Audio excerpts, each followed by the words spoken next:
Astrid Dehari nuk ka vdekur nga konsumimi i tepruar i medikamenteve ashtu siç pretendohej.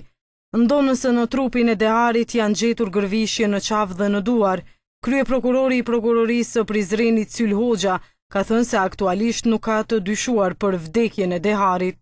Ka disa gërvishtje, ka një gërvishtje në qafë edhe në biluzikun e dorës së majt, kështu që shkaqet ju thamë për sëri se do të jep ekspertiza. Kreto janë ekzaminu edhe këto gërvishtje, edhe gjitha tjera që kanë gjetur edhe në pjesën e mbrëmshme trupit, ato sigurisht do ta japin rezultatin pas raportit përfundimtar të ekspertizës. Në anën tjetër, avokati Tom Gashi ka thënë se procesi i autopsisë zgjati gati 2 orë gjysmë. Janë marrë të gjitha mostrat e nevojshme, në rast të nevojës një pjesë e tyre do dërgohen edhe në Angli, dhe ne presim rezultatet preliminare të Institutit të Mjekësisë Ligjore për ta vërtetuar shkakun e vdekjes të riut Astrid Deharit. Gashi ka shtuar se rezultatin përfundimtar do ta thotë mjekësia ligjore.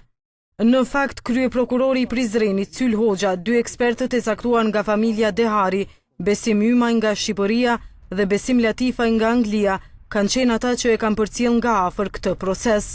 Gjithashtu prezent kanë qenë edhe 3 mjekët nga instituti, një përfaqësues i Euleksit, avokati i familjes Dehari Tom Gashi, si dhe përfaqësues të lëvizjes Vetëvendosje. Rezultatet përfundimtare pritet të dalin ditëve në vijim, ndonse nuk përjashtohet mundësia që ato të dërgohen për verifikim edhe në Angli, nëse është e nevojshme. Ndërkohë gjatë ditës aktivistë të lëvizjes Vetëvendosje kanë paralajmëruar përmes rrjeteve sociale se nesër paradite do t'i jepet lamtumira e fundit aktivistit të lëvizjes Vetëvendosje Astrid Deharit. Nga ora 11:30 është bërë thirrje për t'u mbledhur para bibliotekës kombëtare, nga ku do të nisët marshi për Astridin, i cili do të përfundojë tek sheshi Skënderbej. Nga ora 13:30 në teatrin kombëtar do të mbahet mbledhje komemorative.